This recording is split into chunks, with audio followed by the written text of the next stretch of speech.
اور کسی شخص میں طاقت نہیں کہ اللہ کے حکم کے بغیر مر جائے. اس نے موت کا وقت مقرر کر کے لکھ رکھا ہے، اور جو شخص دنیا میں اپنے اعمال کا بدلہ چاہے اس کو ہم یہیں بدلہ دے دیں گے، اور جو آخرت میں طالب ثواب ہو اس کو وہاں اجر عطا کریں گے، اور ہم شکر گزاروں کو عنقریب بہت اچھا صلہ دیں گے.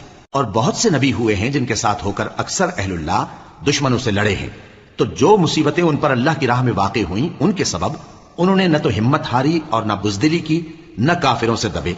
اور اللہ استقلال رکھنے والوں کو دوست رکھتا ہے. اور اس حالت میں ان کے منہ سے کوئی بات نکلتی تو یہی کہ اے پروردگار، ہمارے گناہ اور زیادتیاں جو ہم اپنے کاموں میں کرتے رہے ہیں معاف فرما، اور ہم کو ثابت قدم رکھ اور کافروں پر فتح عنایت کر. تو اللہ نے ان کو دنیا میں بھی بدلہ دیا اور آخرت میں بھی بہت اچھا بدلہ دے گا، اور اللہ نیکوکاروں کو دوست رکھتا ہے. مومنوں، اگر تم کافروں کا کہا مان لوگے تو وہ تم کو الٹے پاؤں پھیر کر مرتد کر دیں گے.